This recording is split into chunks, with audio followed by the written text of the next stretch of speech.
Thanks very much. I'm really glad to be here.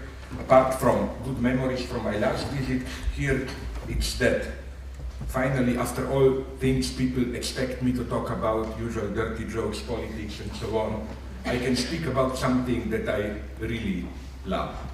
Like, I'm a fanatical Wagnerian. I'm not the only leftist who is fanatical Wagnerian. My good friend Alain Badiou is a fanatical Wagnerian, and so on. So I just hope that you will not be disappointed. It will be really about Wagner, and I hope you expect this, that you came at least with a little bit of foreknowledge, so that you know I don't have to begin as Richard Wagner is an important German composer and so on. No? So let me start. In the last decades, we had numerous attempts to stage classical operas by not only transposing them into a different, most often contemporary settings, but also by changing some basic facts of the story itself. There is no a priori abstract criterion which would allow us to judge the success or failure of such endeavors. Each such intervention is a risky act and must be judged by its own immanent standards. Such experiments often ridiculously misfire. However, not always, and there is no way to tell it in advance. So one has to take a risk. I mean, there are numerous examples. For example, if you know Wagner's, you must know this better, the Flying Dutchman, no? The most classical attempt is to tell the story as a hallucination of Senta, that the Dutchman in reality doesn't exist at all, and so on. Or, for example, although this is more ambiguous how Wagner meant it, in Tannhäuser, the idea is, you know, the good and the bad woman, Venus and Elizabeth. I read, you must know this maybe better than me, I heard that it was the first time in Germany, in the early 60s, that they staged it so that, to make the point clear, so that the same singer sings both of them. So that they make it clear that it's not really two women, it's Tannhäuser's, the hero's attitude that changes, and so on and so on. So again, my point is one has to take the risk. Only one thing is sure. The only way to be faithful to a classical work is to take such a risk.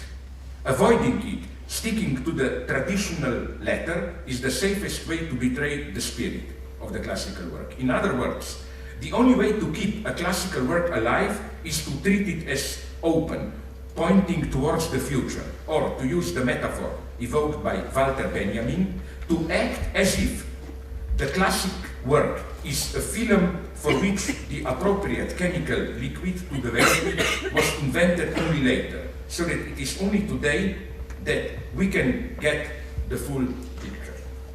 Among the cases of such successful changes, two came immediately to my mind. Jean-Pierre Connel's Bayreuth version of Tristan, Wagner's Tristan, in which, you know the story I hope, in Act 3, Tristan dies alone. It's not, as it's the official story, that in the last moment Isolde joins him and they die almost together. The idea is a very cynical, brutal one, but I think effective. Isolde stayed with her husband, King Marke. She prefers, it was a short adventure, now let's play it safely, no? And her appearance at the opera's end is only the dying Tristan's hallucination. This is staged very nicely with cinematic means. Now, if you know the famous finale of Tristan, Isolde's so-called, wrongly so-called, Liebestod, after she stops singing and collapses, you have then just some 20 seconds orchestral part. What the director did is that he had, to put it in some cinematic terms, a very brief fade out, fade in, so that it's very nicely done. Tristan doesn't see Isolde. It's very nice manipulation with the audience. Tristan, it's totally deranged, looks when singing, looks into the audience, and Isolde appears as a kind of a hallucination with very strong light behind him. So it's as if it's not even that he directly hallucinates Isolde. He looks at us as if we are supposed, as if he is reading this hallucination in our eyes, and then when Isolde stops singing, it's fade out, 1 second of darkness, fade in, and we see Tristan alone in total, they're dead alone. I think it's a wonderful success, this change. Then we have, I hope you saw it, Hans-Jürgen Zieberberg's film version of Parsifal, in which, for example, the wound of the King Amfortas is a partial object, a kind of a very obscene, vagina-like piece of meat out of which the blood is constantly flowing, but carried outside, carried on a pillow as a partial object, and some other changes, and so on and so on. I mean, in both cases, the change, I claim, has a tremendous power of revelation. One cannot resist the strong impression that this is how it should really be. And I think that, now I will tell you my dream about how to stage Parsifal. I hope, again, you know the story.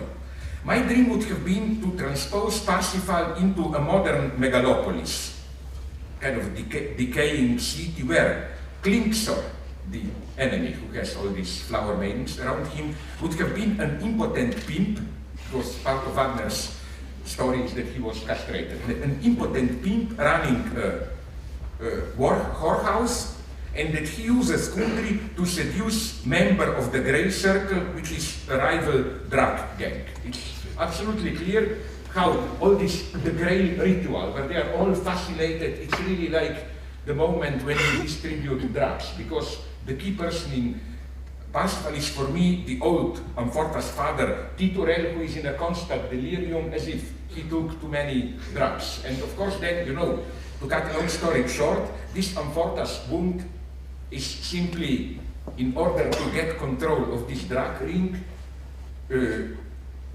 Klingsor, the pimp, ordered a prostitute, Kundry, to seduce Amfortas, and she, with fellatio, bite his penis, and so on. I mean, everything works perfectly. Then comes Parsifal, a young, inexperienced son of a single, homeless mother, and at the end, when he reveals the Grail, it means free distribution of drugs, of course. No. I mean, it would have worked tremendously. I have even, and I will really try to do it, I have some links with some opera to stage it, a second version, which I think would have worked if you know the story even better. You know, the story is that in the second act of Parsifal, Kundry tries to, on Klingsor's orders, against to seduce Parsifal. And Parsifal rejects her, and then returns to Montsalvat, the Grail country, and resuscitates the power of Grail, takes over as a king. Would it be a wonderful new age, I'm totally opposed to it, but it would work, I think, version? This surprise that in Act 2, Kundry seduces Parsifal. She succeeds so that they are like making sex like crazy, and then in Act 3, they together return to Montsalvat, and Parsifal acts as a kind of a new age yin-yang idiot who says, end of this phallogocentric only men, we are now a couple, the balance of the feminine and masculine principles should be re-established, we rule together, and so on and so on. I think there is a moment of truth in such changes. But now, if some of you know about Wagner, I know what probably will be your counter point. But does all this really matter? Although Wagner tells some kind of a story, isn't always the culminating moment of Wagner's operas this disappearance of the story or the entire field of visual representations into the abyss of music? Usually, people claim that interpreters of Wagner that this is the influence of Schopenhauer. You know that Schopenhauer, who was a great influence on late Wagner, somehow translated into his own philosophy Kant's philosophy, claiming that while language or visual medium is limited to representations which are only phenomenal, it's only the music which has the noumenal in Kantian sense, that is to say, contact with immediate substance of life, reality the way it is in itself. So the idea is to read the great Wagnerian finales, like the finale of Tristan, his famous Liebestod, death in love, love-death, as some kind of immersion in this excessive enjoyment of the night of the world, where, you know, all worldly daily life appearances disintegrate, we just obliterate ourselves in this bliss.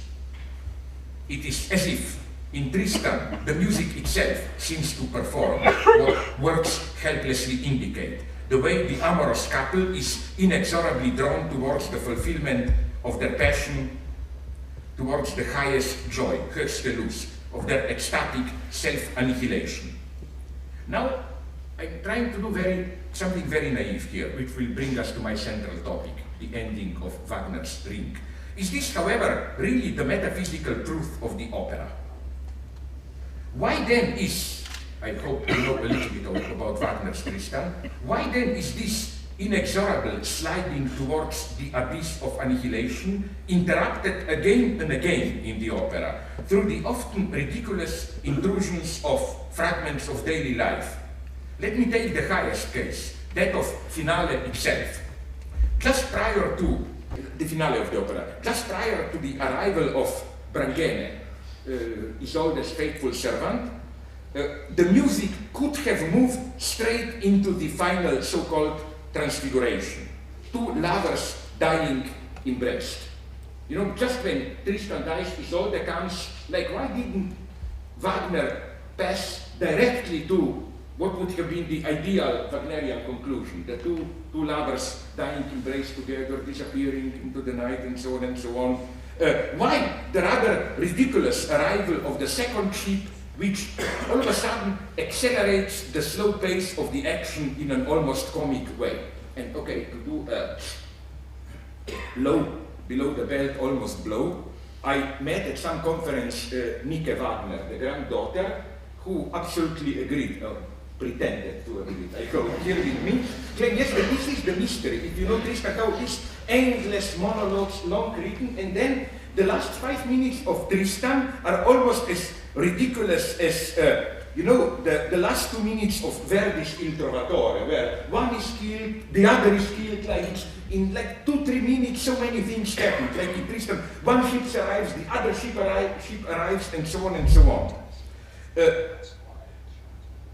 Was this simply, as some interpreters think, Wagner's dramatic weakness? What one should bear in mind here is that this sudden hectic action does not just serve as a temporary postponement to the slow but unstoppable drift towards the orgasmic self-extinction. This hectic action, I think, follows an immanent necessity. It has to occur as a brief intrusion of ordinary reality, permitting Tristan to stage the final self-obliterating act of Isolde. Without this unexpected intrusion of reality, Tristan's agony of the impossibility to die would drag on indefinitely. The truth does not reside in the passionate drift towards self-annihilation, the opera's fundamental affect, but in the ridiculous narrative accidents, intrusions which interrupt it. Because, again, another of my points, you know, when Wagner is often read as this nirvana principle and so on, we all want to die, to disappear, withdraw from a reality. But the problem of the Wagnerian hero is exactly the opposite one. It's the hero, like, from the beginning to the end, from Flying Dutchman to Amfortas in Parsifal, is that you have a strange wound which is not a mortal wound, but the opposite, a wound which is eternally alive. You long to die, but you cannot die. And the whole problem is how to die in peace, how to get out of this eternal persistence of an obscene excess of life which doesn't even allow you to die. And this, I don't have time to develop this now, but this already points very nicely in the direction of how can we save Wagner from the standard and quite justified reproach of anti-Semitism. Of course, he was an anti-Semite, disgusting one in his writings and so on. All I'm claiming is that one should give him a chance, not in this obscene sense, a chance like Hitler should have been given a chance to explain his anti-Semitism, maybe he would have convinced us. A chance just to really listen to what his music and works say. Just really look at it, and then there is the first big surprise. The fundamental figure of Wagner is clearly, and the fundamental figure not in the sense of the bad guy, but the good guy, the hero, is from the beginning to the end undoubtedly a figure of a wandering Jew.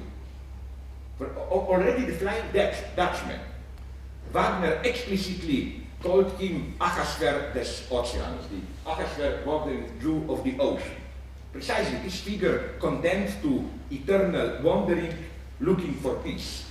As we will see later in Götterdämmerung, the Twilight, or in Wagner's Ring itself, Wotan, after his defeat, transforms into wanderer, a wandering Jew again. So this already pretty much complicates things. Not to mention further problems. For example, who is the Jew in Parsifal? Klingsor definitely not. Klingsor, the official bad guy, if anything, he is almost defined as the Arab. The closest to the Jew would have been Kundry. But who is the origin of evil, as it were, in Parsifal? A close reading gives you an easy answer. I wonder if you would agree. My thesis is that it's absolutely clear, if you read it closely, that the origin of evil is Titurel. Titurel, with his Titurel, the half-dead, living-dead king, with his excessive fascination by Grail, perturbed this rhythmic ritual, and so on and so on. You know, it's the same as I think we should read Shakespeare's Hamlet. No, Claudius is kind of a B-level, small criminal. That's I think almost the secret of Hamlet, that the true evil, the true bad figure is the father. That's why he returns as a ghost. You know, the crucial lines are when the ghost appears to Hamlet and explains to him why he returns as a ghost. Because I was killed in the flower of my sins, and so on and so on. Obviously, this idealization of the father is Hamlet's own idealization, which obliterates some very dark secret.